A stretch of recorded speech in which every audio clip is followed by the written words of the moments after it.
Bismillahirrahmanirrahim. Assalamualaikum warahmatullahi wabarakatuh. Waalaikumsalam warahmatullahi wabarakatuh. Alhamdulillah, alhamdulillahil karimir rahman, 'allamal Qur'an, khalaqal insana 'allamahul bayan. Asyhadu an la ilaha illallah wahdahu la syarika lah wa asyhadu anna Muhammadan 'abduhu wa rasuluhu fala nabiyya ba'dahu. Allahumma salli wa sallim ala hadzal nabiyil karim Muhammadin wa ala alihi wa ashabihi ajma'in wa ba'd. Subhanaka la ilma lana illa ma 'allamtana innaka antal alimul hakim. Rabbana zidna ilma. Allahumma ati nufusana taqwaha wa zakkiha anta khairu man zakkaha anta waliyuha wa maulaha.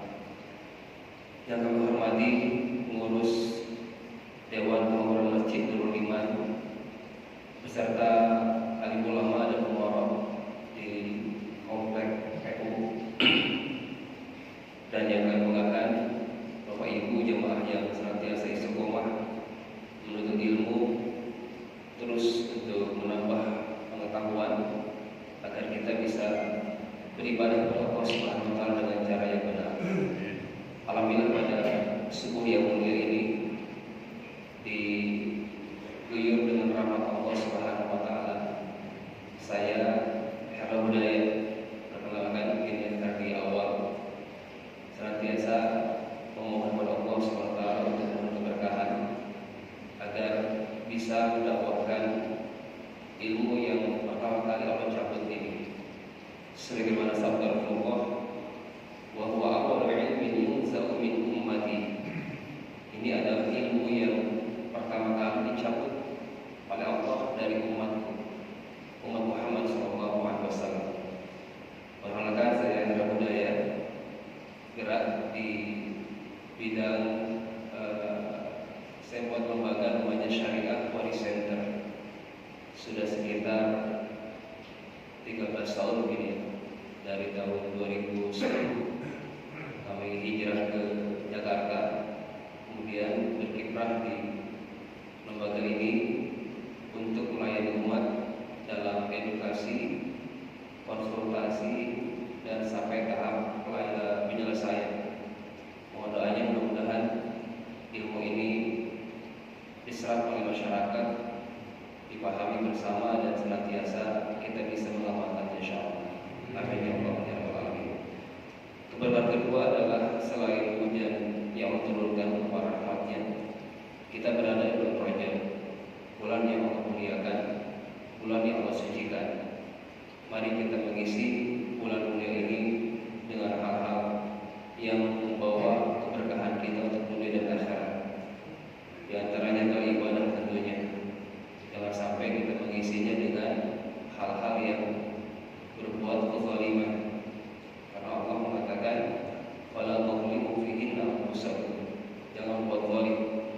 Bulan yang mensucikan ini di mana pahala-pahala dilipatkan dan begitu pun dosa pun dilipat gandakan ancaman. Maka senantiasa kita berdoa kepada Allah, Allahumma barik lana fi Rajab wa Sya'ban wa ballighna Ramadan. Ya Allah, berkahi kami di bulan Rajab dan Sya'ban ini, dan sampaikanlah usia kami untuk bisa menikmati jamuan di bulan Ramadan insyaallah.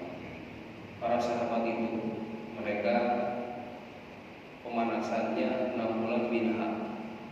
Nah, sekarang kita sudah lewat pertengahan Rajab, berarti tinggal sangat lagi pemanasan untuk bisa masuk ke bulan Ramadan.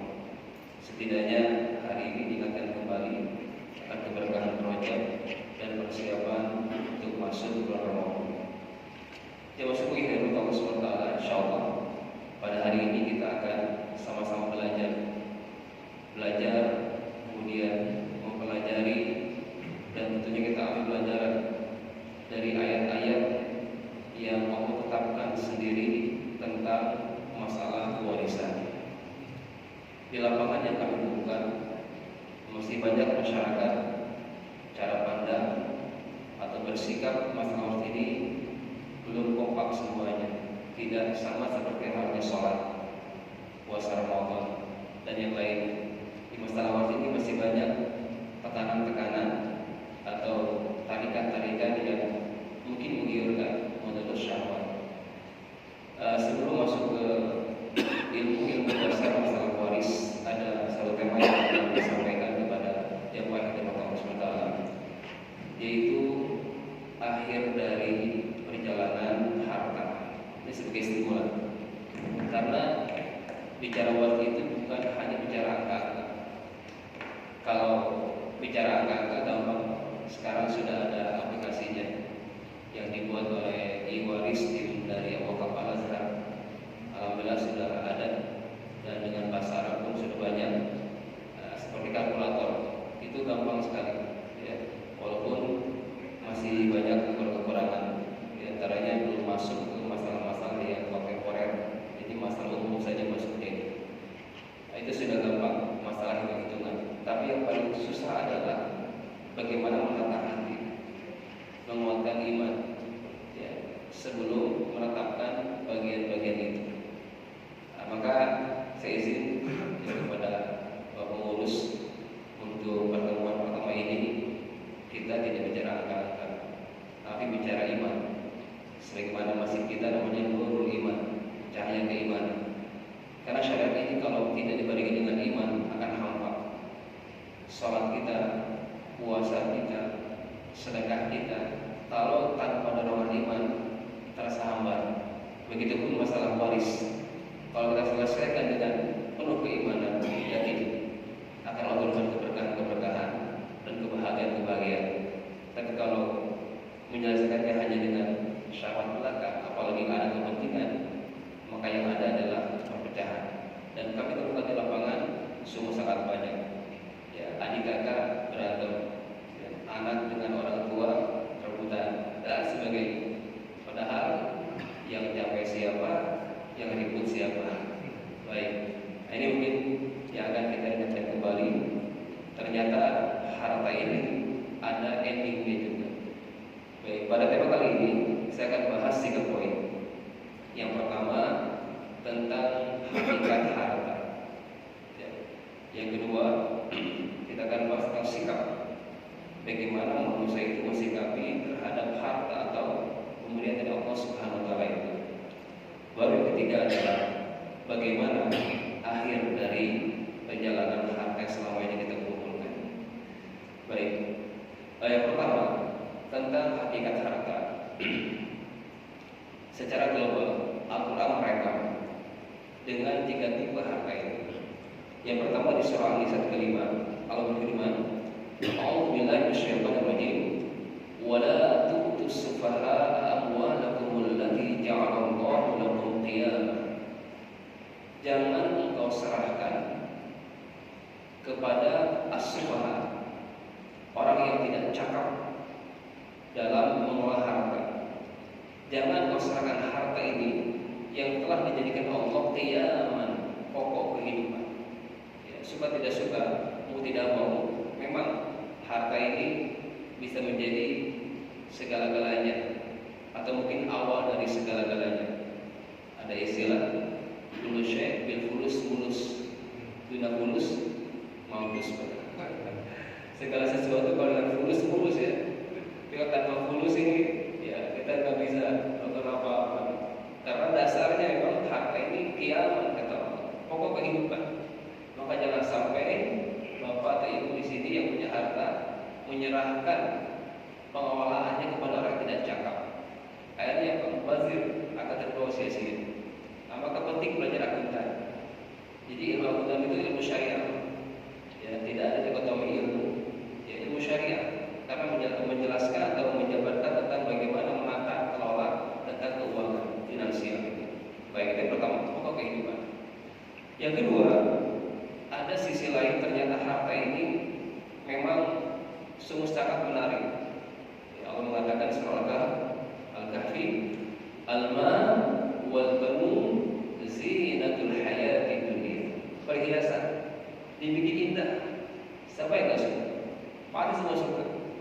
Tidak mengenal usia, tidak mengenal jenis kelamin, tidak mengenal sosial, semuanya pasti suka yang namanya harta. semuanya suka. Maka jangan sampai kita ini terpedaya, tersilaukan dengan gemerlapnya harta dunia ini. Harusnya harta ini menjadi wasilah taqarrubnya kita kepada Allah Subhanahu wa taala, bukan malah menjerumuskan ke dalam kenistaan dan kehinaan. Baik, ini perhiasan, zina. Tapi ada yang ketiga, potensi besar yang sangat parah. Harta ini yang kita kumpulkan ini dengan keringat ini, dengan berbagai cara, ternyata berpotensi untuk apa? Berpeluang menjadi fitnah. Apa itu fitnah? Al-fitnah itu al-fasad al-kabir, kerusakan yang besar. Jadi fitnahnya bukan versi bahasa Indonesia, versi bahasa Arab. Fitnah adalah al-fasad al-kabir, kerusakan yang besar. Innama amwalukum wa auladukum fitnah. Sungguh harta yang kalian kumpulkan, anak yang kalian besarkan, itu ada potensi membawa kerusakan yang besar. Dengan harta dirusak nama baik keluarganya, dengan harta dirusak citra bangsanya, bahkan agamanya dihina-hinakan hanya karena gara-gara harta. Ini 3 konsep dasar tentang harta ini. Dan yang paling penting adalah ternyata semuanya adalah milik Allah Subhanahu wa taala. Allah mengatakan walillahi mirathus samawati wal ardh.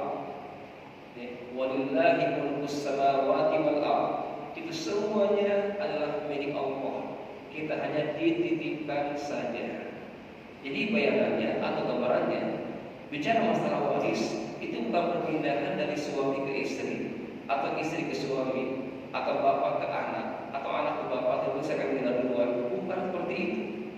Ketika ayah kita wafat, maka apa yang dimiliki ayah kita kembali kepada sang pemilik asli. Itu siapa? Allah SWT. Ketika suami wafat, yang kaya raya itu harta yang dimiliki oleh suami kembali kepada Allah SWT. Walillahi miras, Allah yang mewarisi semua harta itu. Ada asma Allah al-waris, yang maha mewarisi. Allah ambil semuanya. Saat itu baru Allah transfer kembali kepada siapa? Ahli waris, yang telah ditetapkan siapa orangnya dan berapa bagiannya oleh Allah sendiri.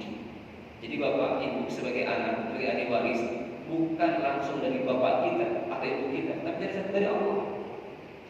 Ya, ibu sebagai istri ketika buat suaminya bukan dari suami ke istri, bukan, tapi ibu dapat hak waris dari Allah Subhanahu wa taala. Nah, ini mungkin yang akan saya ubah cara pandangnya. Dengan kita menguatkan keimanan, baru kita sadar ternyata semuanya adalah milik Allah Subhanahu wa taala. Kita hanya numpang nama saja, lewat nama saja. Baik, ini yang pertama. Yang kedua, bagaimana sikap manusia terhadap harta itu? Ya, Allah gambarkan di surah Al-Fajr. A'udzubillahi minasyaitonir rajim.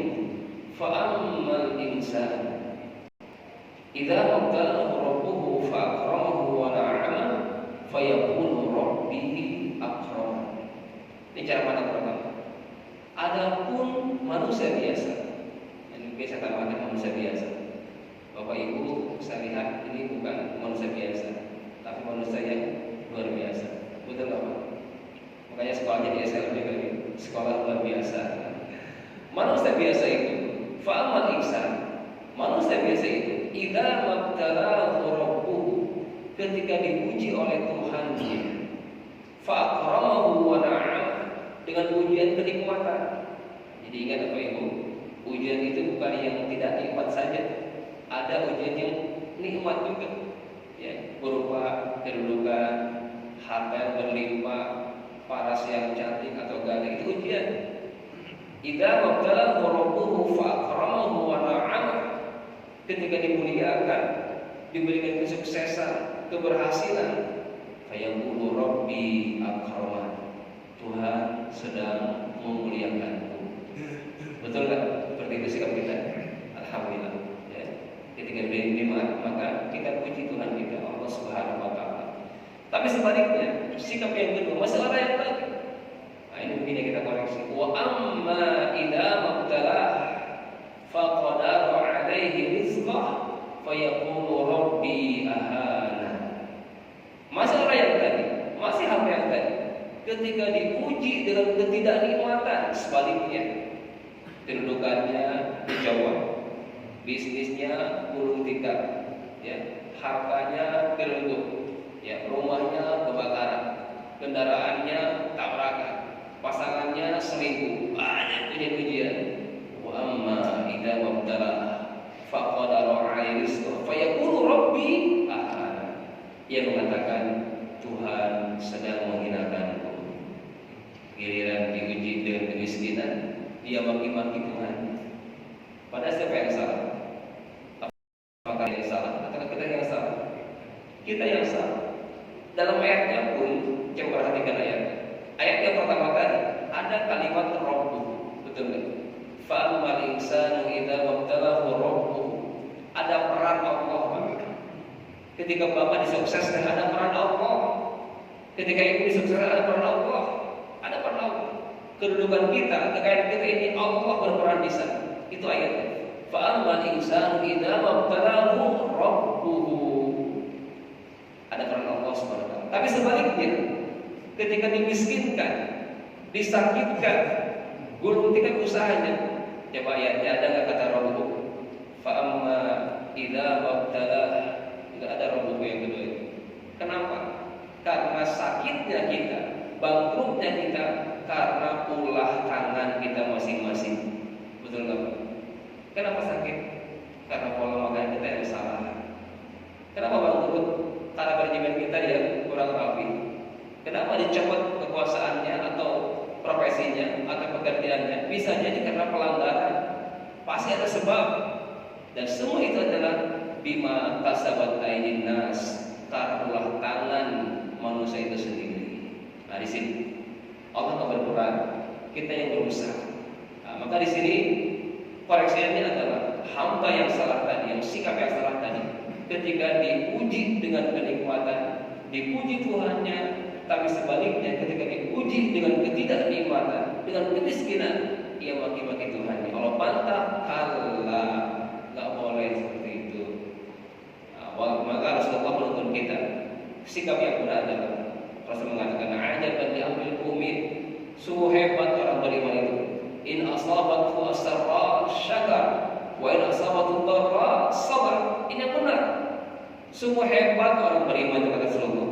Ketika diuji dengan kenikmatan-kenikmatan, maka dia senantiasa bersyukur kepada Allah Subhanahu wa taala. Satu nikmat yang dia dapatkan walaupun kecil sederhana nikmatnya, tapi dia segera mensyukurinya. Dia takut bagaimana Allah menegur kita berkali-kali di surah Rahman. Fabi ayyi ala'i rabbikuma tukadziban? Fabi ayyi ala'i rabbikuma tukadziban? Nikmat yang mana lagi yang kau dustakan? Nikmat yang mana lagi yang kau dustakan? Berapa kali kira-kira Pak? 31 kali diingatkan. Ketika ada penolakan Al-Quran, dua kemungkinan. Yang pertama, penegasan. Yang kedua, bebalnya objek yang sedang dibicarakan itu. Kita ada yang dibicarakan, bebal kita itu. Berapa kali Allah tegur, nikmat yang mana lagi? Nikmat yang mana lagi? Saking bebalnya. Makanya sedikit ada kita yang bersyukur terhadap nikmat Allah Subhanahu wa taala. Wa qalilun min ibadiyas syakur. Sedikit sekali hamba-hambaku yang pandai bersyukur.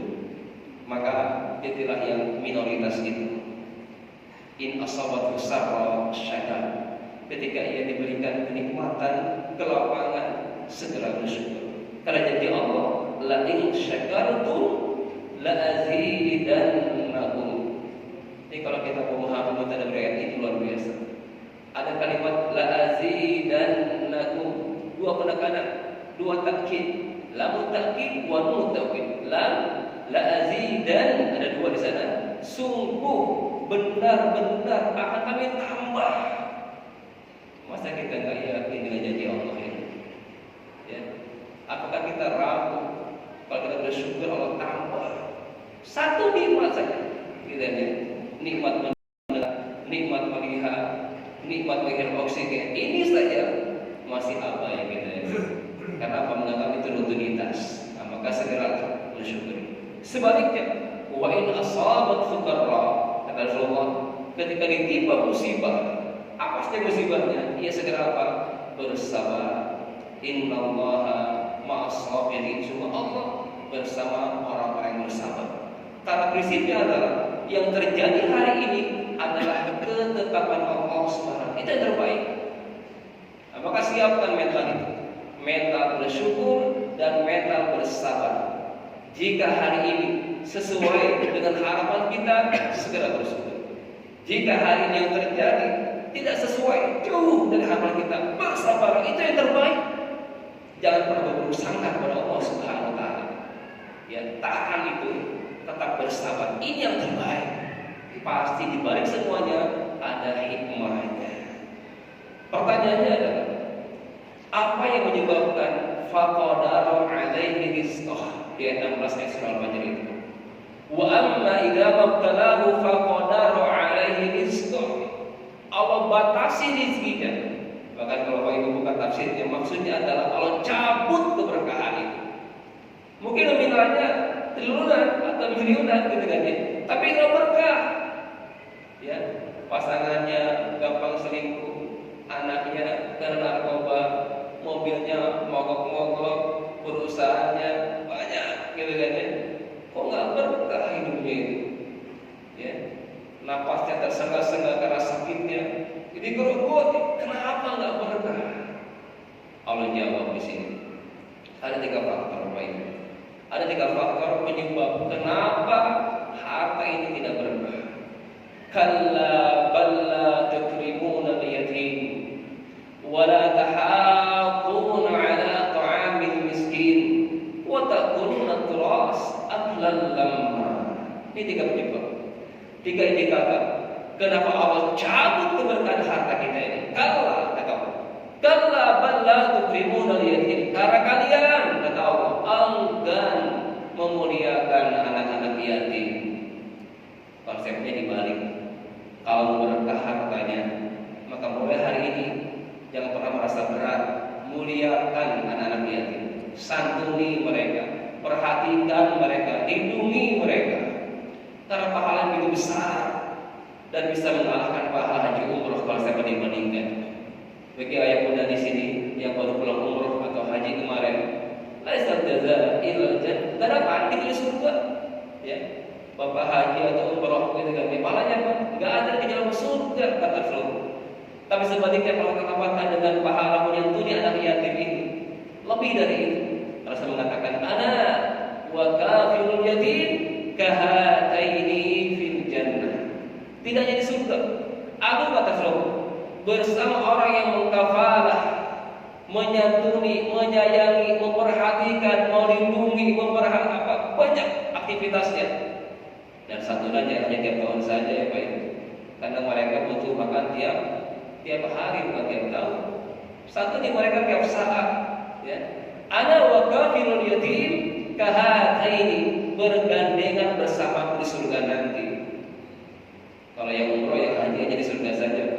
Tapi kalau Bapak tambahkan satu lagi yatim, tidak jadi surga tapi bergandengan bersama siapa? Baginda Rasulullah Sallallahu Alaihi Wasallam. Seperti ini kata salam 2 jari. Ini isyarat Rasul ini. Kahataini fil jannah. Ini yang pertama. Maka mulai hari ini coba gerakan santuni mereka. Tapi saya perbaiki di lapangan kami temukan. Pertama, yatim itu ada batasannya. Saya pernah terjemahkan sebuah kitab Fiqhul Yatim, fikih yatim. Di antara definisi yatim adalah sabda Rasulullah, la yutma alaihi hatta yahtalim. Kita katakan tidak disematkan gelar yatim kepada orang yang sudah balik. Kayak bapak nih sudah balik kan? Udah gak ada orang tuanya kan? Apa masih disebut yatim? Enggak kan? Kenapa? Maka di lapangan yang saya temukan gitu kan ya, di dijajarin di depan anak-anak SMA, udah balik semua gitu, anak-anak SMP. Jadi kata ya kali kalau sudah balik itu nggak disempatkan lagi yatim. Nah itu katakan jadi cari yatim itu di bawah usia balik. Itu kaidah. Yang kedua, pengertiannya adalah tolong perhatikan yatim yang ada kerabat dengan kita dulu. Jangan mau gampangnya aja. Ini para panitia panitia gitu kan ya, telepon panitia pakai asuhan gitu kan ya, tolong kirimkan 40 yatim yang ada santunan. Nah, seperti itu ya. Di suratul Baqarah mengatakan apa? Yatiman dza maqrabah. Itu dulu. Yatim yang masih ada kerabat dengan kita. Itu dahulukan, baru yang lainnya. Lihat, ada sepupunya bahkan ponakan sendiri. Diutamakan, ada skala prioritas. Baik, ini pertama. Yang kedua, kalau tukrimuna yatim, yang kedua apa? Wala tahabbuna ala ta'amil miskin. Kenapa Allah cabut keberkahan? Karena kalian kata Allah enggan membantu memberi makan orang-orang miskin. Jangan sampai ada di masjid Nurul Iman ini, ya, dia lelap tidurnya, bahkan sampai ngorok segitu. Karena apa? Kekenyangan. Tapi ada saudaranya di samping masjid yang nggak bisa tidur karena kelaparan. Nggak boleh ada seperti itu. Kalau ada, hati-hati. Itu menyebab apa? Tercabutnya keberkahan. Gerakan memberi apa? Makan. Bahasa Quran, ta'am. Apa itu ta'am? Makanan yang sudah jadi. Makanya alhamdulillah ada Jumat berkah gitu kan ya. Itu program Quran itu. Ya. Kepada jemaah Jumat yang mungkin dari seberang, ya tukang gojek dan sebagainya, ya Ibnu Sabil yang perjalanan, kita beri makan yang sudah jadi, bahagia. Kalau perutnya sudah kenyang, kira-kira salatnya khusyuk nggak? Doanya khusyuk nggak kira-kira? Nah, maka jangan diceramahin dulu, perutnya dulu selesaikan. Bagaimana dia masuk nasihat-nasihat Bapak Ibu ya, kalau perutnya masih keroncongan. Mas perut jangan disepelekan, agama perhatikan. Wala tahabuna ala ta'amil miskin. Dan bahkan di surah Al-A'raf dua faktor ini disebutkan. Ara'aital ladzi yukadzibu bid-din. Tahukah kalian, kata Allah, siapa yang sebenarnya mendustakan agama ini? Siapa? Fadzalikal ladzi yad'u'al yatim wa la yahuddu 'ala ta'amil miskin. Dua disebut. Orang yang menghardik anak yatim, enggak memuliakan, malah menghardiknya dan membantu orang miskin dalam apa? Memenuhi makanan pokoknya itu. Luar biasa. Ternyata bisa jadi kita termasuk orang yang merusakkan agama ini selama ini. Abai pada yatim dan abai membantu orang-orang miskin. Kembali ke ayat tadi, ayat surah Al-Fajr. Faktor yang ketiga.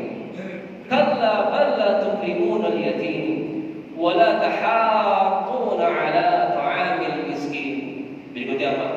Wa ta'kuluna at-turas aklan lamma. Ini bahasa semua kita hari ini. Kenapa Allah cabut keberkahan?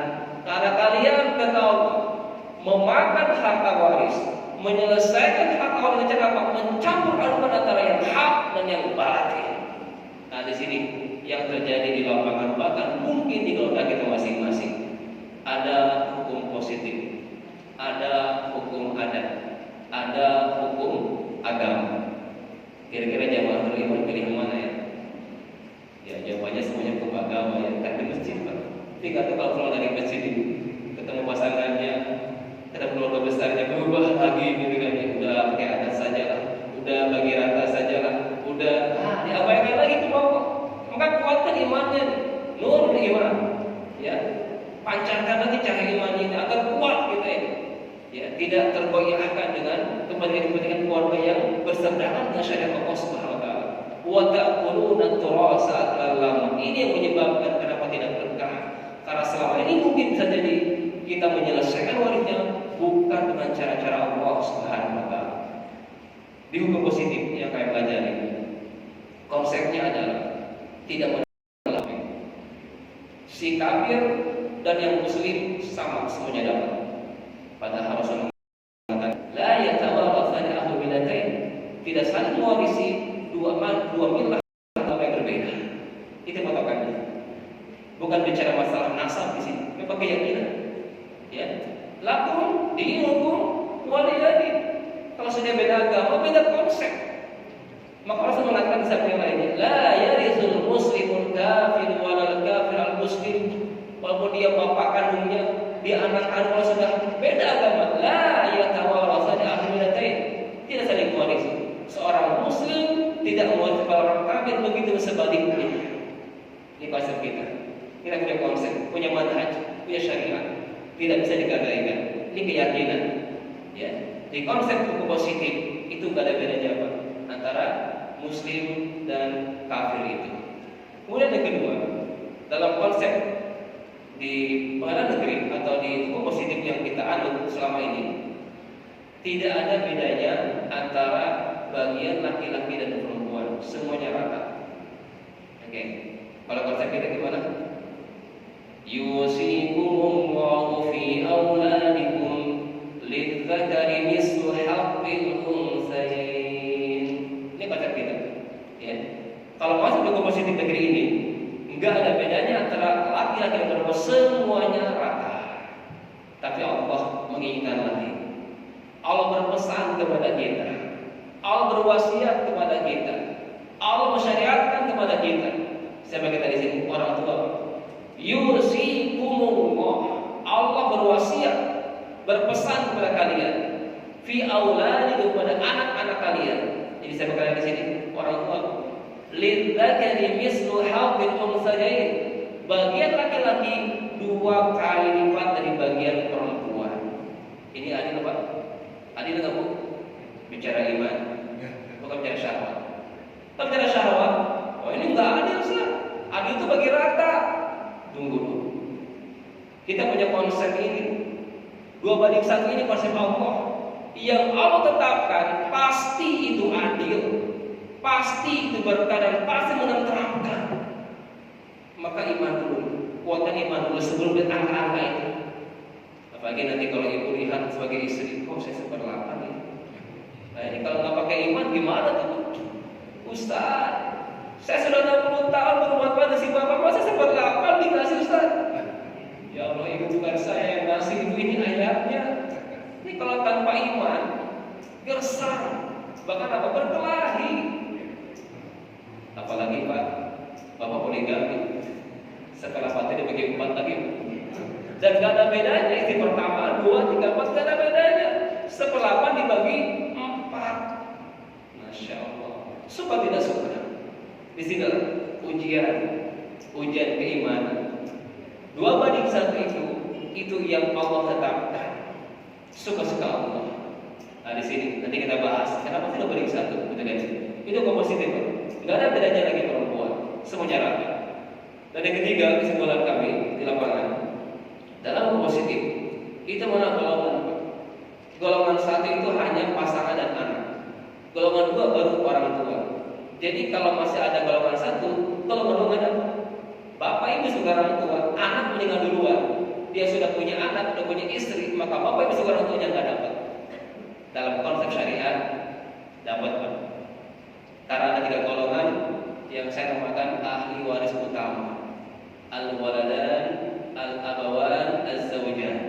3 golongan. Pertama adalah al-waladan, anak, laki atau perempuan, pasti dapat.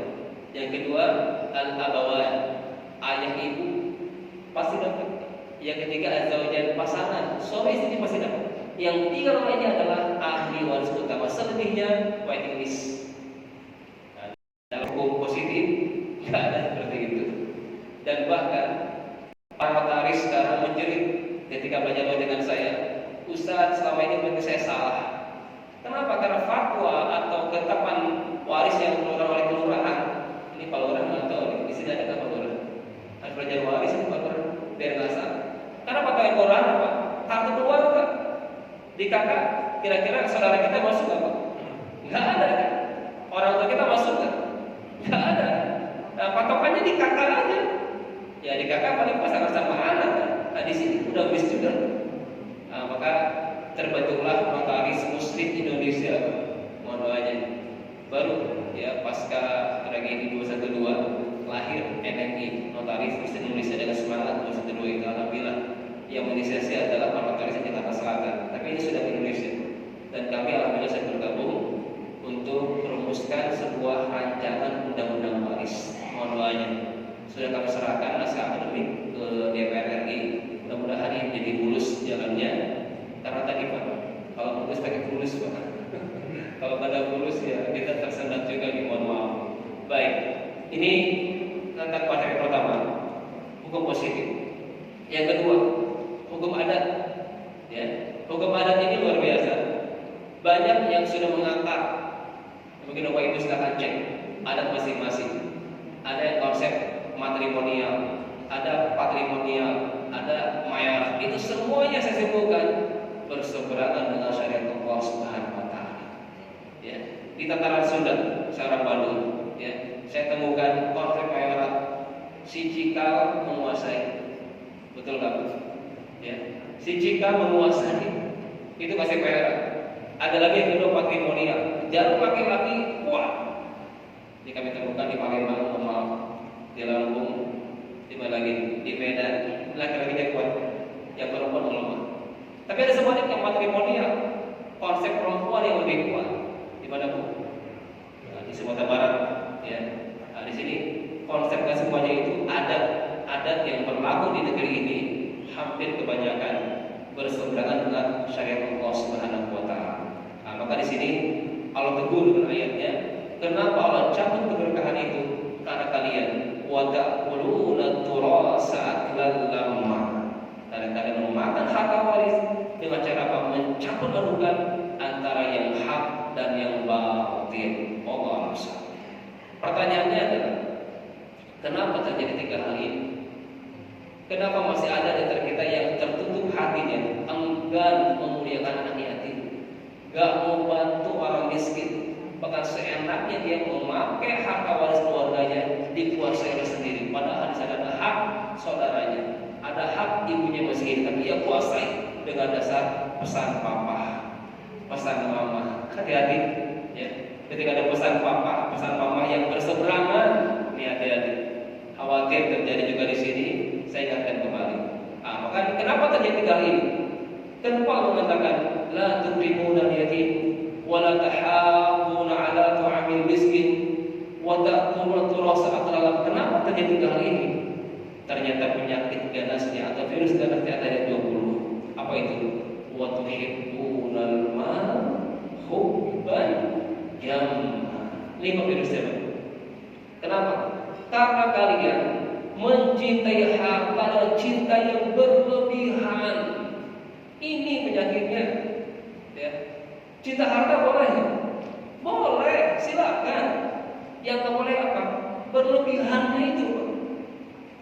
Saking berlebihan, over, mencintai hartanya, maka dia pelit. Gak mau bantu orang miskin. Apa juga anak yatim, waris pun dia empat semuanya. Karena apa? Cinta harta yang berlebihan, tertutup hati, terkunci hatinya untuk mendengarkan kebenaran dari Allah Subhanahu wa taala. Maka mari kita buka gembok ini. Gembok-gembok yang selama ini membelenggu harta, membelenggu hati kita karena tadi cinta harta dengan cinta yang berlebihan. Wallahu a'lam. Baik. Baru yang ketiga, setelah kita tahu hakikat harta, yang kedua sikap manusia terhadap harta itu, yang ketiga ending perjalanan harta kita ini. Ini ngomong punya harta nggak sih? Dari awal kita bicara harta, punya harta, saya juga kalau ada harta lah ya. Kalau bicara waris harus punya harta. Kalau nggak ada harta jangan bicara waris, karena rukunnya ya ada harta. Kalau nggak ada harta, setidaknya ini ilmu insya Allah ya. Walaupun hari ini tidak punya harta, setidaknya kita punya ilmunya. Baik. Bagaimana ending akhir dari perjalanan harta yang selama ini kita kumpulkan? Baik. Baginda Rasulullah menggambarkan tiga isyarat. Ada tiga kemungkinan akhir dari perjalanan harta kita ini. Yang pertama, Rasul mengatakan, ma akalta afnaita. Adapun harta yang kamu makan, kata Rasulullah, semuanya apa? Jadi apa? Jadi kotoran. Betul nggak Pak? Bapak bekerja, dia berangkat gelap, pulang gelap, banting tulang peras keringat, pulangnya bawa makanan, bawa minum, dimakan sama anak istrinya. Ujungnya di mana? Di toilet. Apa kata ini Pak selama ini bekerja? Tidak sekali. Akhirnya jadinya kita dengan binatang pisan yang kerjanya hanya hardolin, dahar, modal, kulit. Ya Allah, ujungnya di sana harta kita. Jadi toilet. Tidak sekali kalau seperti itu. Nggak berkah hidupnya itu. Hanya untuk makan, minum, main, bekerja, makan lagi, minum lagi, ke daerah lagi, terus seperti itu.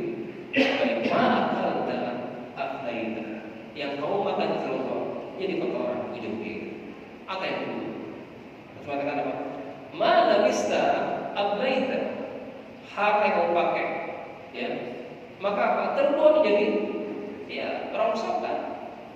Baju branded yang mau beli, ya, kenapa aku sobek? Memakai lagi aja, gengsi kan? Dibuang kendaraan, ya, tabrakan, penyok, ya, akhirnya apa? Jadi odong-odong, dikilok, dibuang. Bangun rumah di mana-mana, nggak ditempatin, dirayakin, roboh, hancur, semuanya terbuang. Apakah untuk ini kita bekerja selama ini? Ma labista ablaita, yang kau pakai terbuang semuanya ini. Tapi ada ketiga, wa ma anfaqta abqaita, adapun yang kau belanjakan di jalan Allah tentunya, yang kau infakkan, sedekahnya, wakafnya, hibahnya, apapun bentuk kebaikan-kebaikan yang kita lakukan, abqaita, itulah yang akan kita nikmati, itulah yang akan kita miliki. Ayo, Rajab ini bulan berkah, sudah punya belum yang ketiga itu, ya, yang kita nafkahkan, infakkan, itulah yang kita miliki. Kira-kira besar mana yang sudah kita keluarkan dengan yang masih ada di rekeningnya? Besar mana kira-kira Bu? Hari ini saja infak subuh, besar mana yang sudah kita keluarkan dengan yang masih ada di dompet? Ya, yang di dompet itu udah makan-makan, yang tadi keluar masih abu-abu. Padahal yang kita nikmati, yang kita miliki adalah yang tadi yang keluar. Ma'anfaqta abqaita, itu yang kita nikmati. Tapi Bu Ibu, sebesar berapa kira-kira? Kalau zakat berapa? 2,5%. Kalau wakaf boleh nggak semua harta wakaf? Boleh nggak Pak? Hibah boleh nggak semua harta? Ya. Kalau sudah sekelas Abu Bakar sih silakan. Ya kan? Abu Bakar kayak gitu kan? Ketika beliau berinfak gitu kan ya, Rasul bertanya pada Abu Bakar, "Ya Abu Bakar, kamu lupa itu dari ahli. Berapa yang sisakan keluarga?" Jawabannya apa? Taraktukum Allah wa Rasul. Aku tinggalkan Allah dan Rasulnya saja. Ini kalau sudah suka beliau silakan. Ya, tanya istrinya, udah kuat belum? Ya, udah kuat belum? Atau setipe Umar. Berapa Umar kalau infak? Setengahnya. Walaupun diriwayatkan otaknya lebih banyak Umar. Tapi ketika Rasulullah, ya Umar, kamu Abu Bakar tapi ahli, berapa yang bisa dapat keluar? Kamu tahu ya Rasul. Sebagaimana kau lihat, berarti setengahnya berinfaknya. Silakan. Kalau sudah sebut Umar. Tapi ada kisah Sa'ad bin Abi Waqqas. Ini mungkin jumhur ulama mengatakan ada batasan. Wakaf, hibah, semuanya akumulasi itu hanya sampai ke berapa? 1/3 saja. Saat betul pengen semua hartanya, Rasul tolak. Rasul tolak. 2/3 itu Rasul tolak. Setengah syatruhu ya Rasulullah. Kata Rasul, tidak ya Sa'ad. Ditolak Rasul. 1/3 baru Rasul berkomentar apa? As-sulus wa sulusu katsir. 1/3 ilmu sudah besar. Kalian tinggalkan keturunan kalian dalam keadaan kaya raya, lebih baik daripada apa tinggalkan mereka dalam keadaan apa? Miskin, mengemis, minta-minta, ada dikasih, ada diusir. Maka jangan sampai kita ini meninggalkan keturunan lemah secara ekonomi. Karena kalau ekonominya lemah, ia gadaikan akidahnya. Ada al-faqru ayyakunu kufra. Kefakiran, kemiskinan bisa menyerahkan kekufuran. Banyak ya di Cianjur kemarin, mungkin ya di pelosok dan sebagainya. Karena misalnya itu dakwahnya apa? Perut hanya dengan sekardus mie sedap gitu kan ya, tergadaikan akidah mereka. Nah di sini, nah, maka kembali ya, ma'anfaqta abqaita. Adapun yang engkau infakkan, itulah yang akan kita miliki. Kira-kira sedekah Bapak Ibu berapa sih pahalanya? Wakaf berapa pahalanya kira-kira? Berapa? Ya, Al-Baqarah 261 ya. Mathalul ladzina yunfikuna amwalahum fi sabilillah. Perumpamaan orang yang berinfak, sering berinfak. Jadi infak itu bahasanya menggunakan yunfiku fi'il mudhari'. Fi'il mudhari' adalah present continuous, pekerjaan yang sering dikerjakan. Jadi berinfak itu harus semua, tidak hanya sekali kali, berkali-kali. Infak tiap subuh, infak tiap malam, ada tiapnya itu. Karena itu yang Allah suka. Ahabul a'mali ila Allah wa muhawwain qabla. Amalan yang Allah suka kata Allah adalah amalan yang didawamkan walaupun apa sedikit, enggak apa-apa. Kan ya, sehari sejuta kan 1 juta ya, satu gitu kan ya. Enggak apa-apa, didawamnya itu yang Allah nilai, bukan nominalnya, bukan. Nah, maka di sini maksimal itu kan sepertiga kata Rasulullah. As-sulus was-sulusu katsir. Pahalanya Allah mengatakan kama habba, seperti apa? 1 biji. Ambatat sab'a sanabil. Biji tadi berupa 7 batang.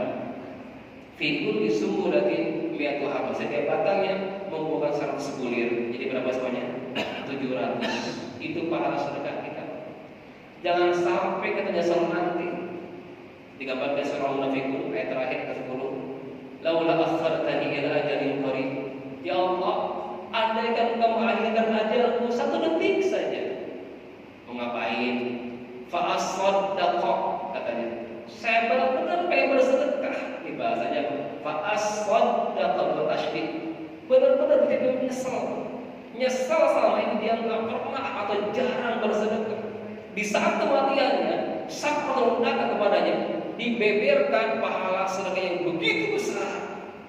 Maka dia mengeluh, laula akhartani ila ajalin qarib.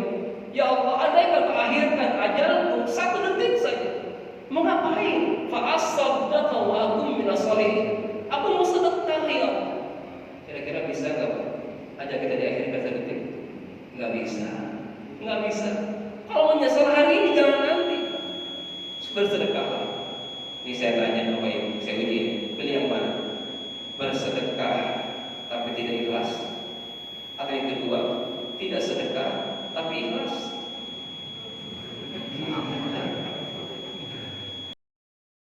Hanya gitu. Saya ulangi. Bersedekah tapi tidak ikhlas. Terpaksa. Kayak jembatan ngantuk gitu kan dia. Salah nyabut Pak. Rencana yang abu-abu, yang terjabut yang merah, yang pikir melihat, aduh gimana terpaksa masukin. Itu sedekah tapi tidak ikhlas ya. Apa yang kedua? Tidak sedekah tapi ikhlas. Pilih yang mana Pak? Bersedekah. Keikhlasan bisa kita perbaiki. Bersedekah karena sudah ada keinginan untuk mengeluarkan daripada yang tidak sedekah itu. Tadi ya gambarannya. Fa'asaddaq, menyesal ini. Menyesal. Itu pahala 700 itu Allah jaminkan pahala sedekah kita di luar Ramadan Pak. Masuk ke Ramadan, sebulan terakhir lagi pahalanya berapa? Wallahu yudha'ifu liman yasha. Masih kayak tadi. Itu di bulan Ramadan Allah lipat gandakan lagi sampai lipatan yang unlimited di atas. Allahu Akbar. Dari sekarang tunggu hartanya itu. Sedekah ini ke Ramadan. Tapi kalau yang wajib jangan nunggu nanti. Kalau Bapak Ibu haulnya rojak, zakatnya rojak haulnya, maka haulnya rojak jangan nunggu Ramadan. Kan kata Ustaz tadi pahalanya lebih besar dari Ramadan. Tunggu dulu jangan salah paham. Kalau zakat wajib ya sesuai waktunya, jangan di akhir-akhir. Apalagi tadi alasannya Ramadan sebagainya tidak. Itu nahan BAB. Itu kotoran harta kita. Jangan ditunggu-tunggu. Kalau sudah saatnya keluarnya. Kalau kita tahan, kira-kira gimana? Begah kalau gitu kan. Sama harta seperti itu. Jangan tahan-tahan. Keluarkan pada saatnya. Walaupun pahalanya nanti itu berlipat, jangan tergerit. Ini yang wajib selesaikan. Baik. Ini hanya 1/3 ternyata. Berapa sisanya? 2/3. Kemana kira-kira? 1/3 itu kita investasikan untuk akhirat kita. Terserah wakaf, hibah atau bentuknya. Sisa berapa? 2/3. Kemana kira-kira? Gimana harta kita 2/3 ini? Diwariskan. Diwariskan Pak. Masya Allah. Selama ini kita bekerja, ujungnya harta akan diwariskan. Saya tanya mohon maaf, kira-kira pahalanya besaran mana ketika bapak wakaf, ibu wakaf dengan ibu mewariskan? Mana kira-kira pahalanya yang besar? Wakaf atau mewariskan? Bahasa apa? Apa waris, Bu? Hah? Waris apa wakaf? Saya tanya, kalau wakaf hukumnya apa? Wajib, sunnah, mustahab, atau haram? Wajib nggak wakaf? Wajib nggak wakaf? Nggak wajib. Nggak wajib kan? Wajib nggak? Nggak wajib kan? Kalau waris wajib kan? Nah, di sini Pak, hukumnya saja sudah wajib. Coba lihat ayat Surat An-Nisa 11. Ujungnya mengatakan fariidatan minallah. Innallaha kana 'aliman hakima. Ini tentang waris. Ada lagi tentang zakat. Dulunya harta zakat. Atau yang ulama mengatakan fariidatan minallah. Wallahu 'alimun hakim. Ada kesamaan. Karena dua-duanya masalah harta. Allah ambil semuanya. Ya. Allah tentukan berapa, siapa orangnya dapat golongan itu. Allah menentukan. Dari harta zakat yang dikumpulkan itu. Fariidah. Apa hukumnya fariidah? Fariidah artinya adalah kewajiban yang langsung Allah wajibkan tanpa perantara fikih, tanpa perantara ijtihad ulama, tidak. Jadi waris itu Pak, hukumnya apa? Fariidah, kewajiban, ketetapan yang mana ketetapan ini langsung Allah yang menetapkannya. Seperti hanya sholat fardu yang waktunya sholat fardu kan? Coba saya tanya, sholat wajib atau sholat fardu kira-kira? Karena beda istilah, beda makna. Dalam fikih Hanafi beda antara wajib dan fardu. Kalau fardu adalah kewajiban yang langsung Allah wajibkan. Kalau wajib itu lewat kaidah fikih. Itu beda. Maka sampai sholat fardu kan kenapa? Allah sendiri mewajibkan sholat ini yang lima waktu ini. Allah sendiri. Begitu mewaris semua itu. Allah yang menetapkan kewajiban ini. Fariidatan minallah.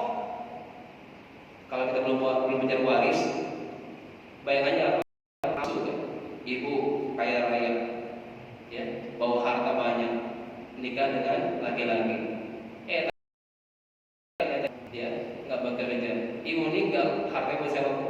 Buat suami ibu. Kalau mau punya anak setengahnya, dipakai nikah lagi. Ujungnya seperti itu kan? Ya, ujung harta kita itu dinikmati orang lain. Itu suka-suka Allah. Ini berpahala nggak kira-kira? Berpahala ini. Berpahala Pak. Fariidatan minallah. Ketetapan yang langsung Allah wajibkan. Innallaha kana 'aliman hakim. Sungguh Allah Maha mengetahui dan Maha bijaksana. Baik, terakhir. Pertanyaannya adalah bagaimana supaya berkah harta waris kita ini? Ini baru materi kita ya. Baru mukadimah tadi ya. Baru kulitnya aja, sampai aja Pak. Bagaimana supaya berkah? Itu saja. 2/3 itu akan kita wariskan kepada pasangan kita, kepada anak-anak kita, orang tua kita, saudara kita, ponakan, paman, semua itu calon ahli waris kita. Mereka yang akan nikmati harta kita selama ini, Bapak Ibu. 2/3-nya kita hanya 1/3 kita nikmati. Selebihnya mereka yang nikmati. Ada tadi suaminya nikah lagi, gitu aja. Anaknya dipakai nggak tahu, kita nggak tahu. Kita nggak tahu sepeninggal kita diapain harta itu. Nah, maka dari sekarang Bapak Ibu yang punya harta hari ini, orang tua kita nih, bagaimana biar berkah harta ini? Pertama, konsepnya adalah langkahnya, tolong jangan salah pijakan. Jangan salah pijakan. Ketika Bapak bawa mobil, ada yang lewat, injak apa kira-kira? Rem kan? Jangan ngegas. Kalau ngegas fatal kan? Sama. Dalam syariat pun ada aturannya. Jangan main tabrak-menabrak. Ada syariat. Hukum positif tadi, hukum adat tadi. Kalau kita langgar, ada jangan-jangan? Nggak ada. Tapi hukum Allah kita langgar, ada jangan-jangan? Ada. An-Nisa 13-14. Allah mengatakan tilka hududullah. Wa may yuti'illaha wa rasulahu yudkhilhu jannatin tajri min tahtiha al-anhar khalidina fiha wa dzalikal fawzul 'adzim. Itulah undang-undang Allah. Ayat 11, ayat 2 itu semua pasal-pasal waris semua itu. Allah sampai hari ini saya masih berharap yang Mahkamah Agung atau Mahkamah Konstitusi bisa memutuskan undang-undang waris di negara ini minimal minimal rancangan saja RUU saja. Tapi saya tidak sedih karena kita sudah punya undang-undangnya. Ini undang-undang kita. Tilka hududullah, itulah undang-undang Allah. Batasan-batasan Allah. Allah sendiri yang membatasinya. Siapa dan berapa Allah yang menentukan. Inna Allah qad a'ta kulla bihaqqin haqqahu. Allah berkata sendiri semuanya. Apakah kita ragu dengan apa yang kita? Maka kuatkan iman. Tilka hududullah. Wa may yuti'illah. Di sini ujian. Ada yang taat, ada yang membangkang. Banyakkan yang mana kira-kira? Banyakkan yang membangkang. Tapi lihat iman ini. Wa may yuti'illah wa rasulahu. Berat ya kalau taat? Berat. Tahajud itu berat nggak kira-kira? Berat. Coba hitung diri kita. Kalau Bapak Ibu merasa berat berbuat ketaatan, seberat itu pahalanya. Melaksanakan wajib berat, maka seberat itu pahalanya Allah siapkan. Wa may yuti'illaha wa rasulahu yudkhilhu jannah, tanpa basa-basi Pak, surga dipastikan. Coba datangkan ke saya ayat sholat masuk surga, ada nggak kira-kira? Nggak ada ya Pak? Nggak ada, saya tahu. Nggak ditemukan sholat surga nggak ada. Tapi kalau bicara masalah warid jelas sekali. Allah jelaskan yudkhilhu jannah, kekal dalamnya, dan itu adalah kemenangan yang agung di sisi Allah Subhanahu wa taala. Tapi sebaliknya kebanyakan kita, wa may ya'sillah, ini yang terjadi. Diabaikan, udah bagi rata aja.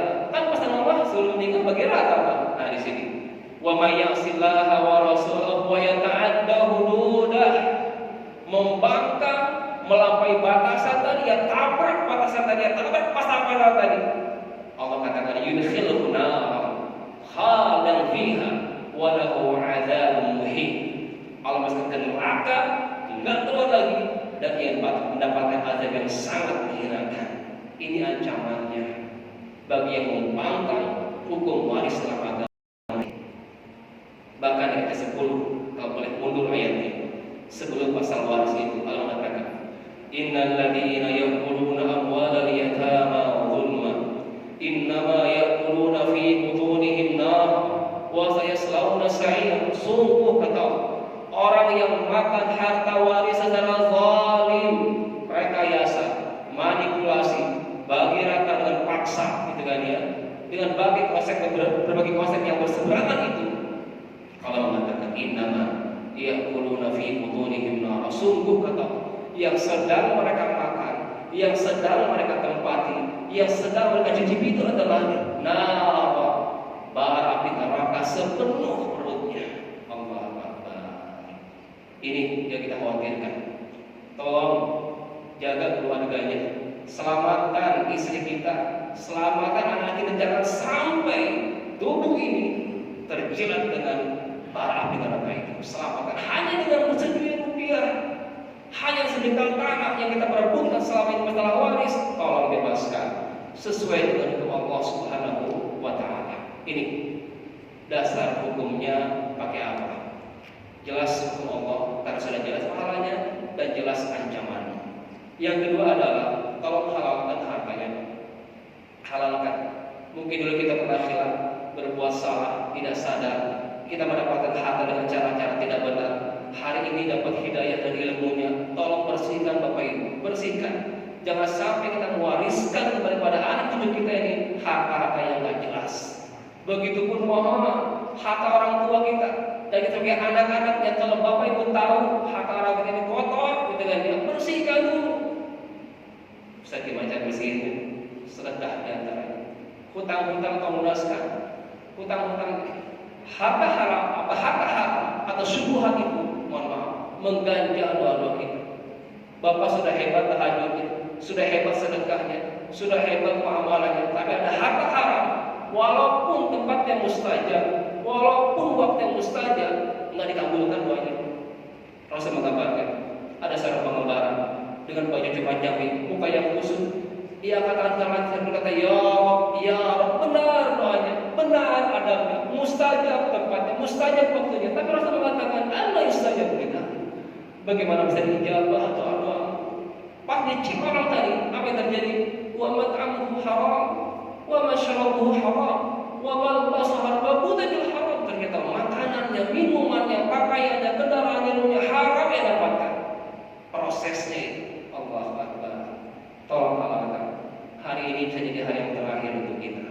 bersihkan hartanya dari hal-hal yang mengotori harta itu. Ya, kalau punya hutang, segera bayar hutangnya. Ya, bayar hutang, tolong catat, kasih tahu anak-anaknya, nah ini hutang papa. Karena papa mohon maaf sekali, hak Adam itu berat kali mati. Tolong jelaskan ke anak kita, ini hutang papa, hutang mama, selesaikan. Kalau ada harta ada, jual dulu, bayar hutangnya.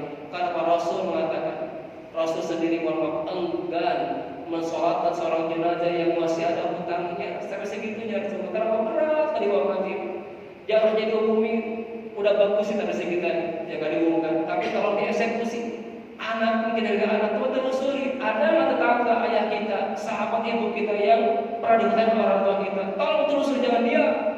Kasihan orang tua kita di sana, belum bisa menikmati amal solehnya karena apa? Ada hak Adam yang terjerat. Ada kisah hamba Allah yang soleh, ahli ibadah di kampung itu. Sekampung mengaku itu anak hamba yang soleh. Ketika wafat, ada salah satu teman itu bermimpi, wahai fulan, apa yang kau dapatkan selama ini dari Tuhan, dari amal soleh yang kau kerjakan selama ini? Dia sedih, Pak. Kenapa sedih? Wahai saudaraku, wahai sahabatku, saya belum bisa menikmati amal soleh. Kenapa? Kata si hamba yang soleh ini, saya pernah memetik ranting ya, untuk membersihkan kotoran di gigi.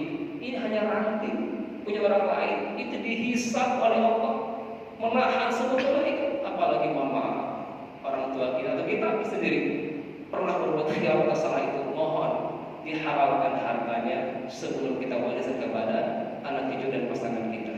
Yang ketiga adalah setelah kuat fondasinya halal, hartanya ketiga adalah lapang dada dengan apa yang ditetapkan Allah SWT. Jangan lihat nominal udah pasti adil, pasti berkah dan pasti menenteramkan.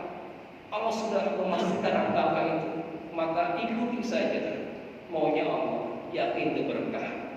Karena hampir semua syariat itu kan nggak masuk akal, betul. Bapak tadi wudu, masuk akal nggak Pak? Yang bawa angin kan yang belakang, yang dimasuk yang mana? Upaya Tuhan nggak nyambung kan? Salah subuh 2 rakaat karena masih kakak, giliran isya yang dalam masih 4 rakaat nggak nyambung kan? Tapi di syariat ikuti saja. Begitu waris angka itu semuanya ada hikmahnya. Taat. Ini yang ketiga, berlapang dada dengan apa yang ditetapkan Allah Subhanahu wa Ta'ala. Yang keempat, ketika ibu sudah mendapatkan nominalnya dari harta atau orang tuanya, ya, atau sekarang berpesan kepada anak-anaknya, anak, kalau papa nanti meninggal, tolong apa? Manfaatkan dalam amal soleh harta itu. Bapak hari ini sudah berjibaku, sibuk kemana-mana, pas kematiannya anaknya berpaya-paya harta bapak ini. Kira-kira sedih nggak Pak? Sedih nggak Pak? Maka hari ini tolong sampaikan anak, kalau nanti bapak pulang, ini harta waris untuk kamu, tolong manfaatkan dalam amal kebaikan, supaya Pak ngalir jariah untuk kita selama ini. Kita capek, mungkin kita belum sedekah sesering anak-anak kita hari ini. Maka tolong manfaatkan dalam kebaikan-kebaikan. Tapi kalau dimanfaatkan dalam kemaksiatan, maka dosanya bagi yang pelakunya, bukan bagi orang tua atau pemilik harta itu. Itu begini 4 keberkahan, 4 langkah supaya harta ini berkah. Karena 2/3 akan diwariskan, maka agar berkah tadi, pertama jangan salah tunjakan, yang kedua halalkan hartanya, yang ketiga ridho dengan apa yang ditetapkan, yang keempat manfaatkan dalam amal soleh. Baik, karena sudah lewat waktunya, mungkin saya serahkan kepada jemaah dan kita terus sementara dengan doa kafaratul majelis. Subhanallah wa bihamdika, asyhadu an la ilaha illa anta, astaghfiruka wa atubu ilaik. Wa alaikum assalamualaikum warahmatullahi wabarakatuh.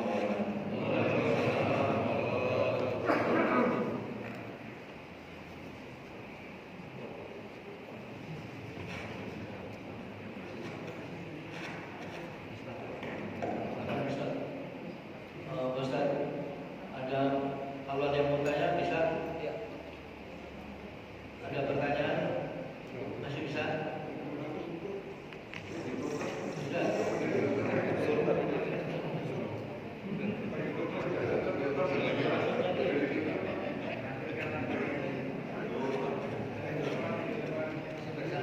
Salah dulu silakan.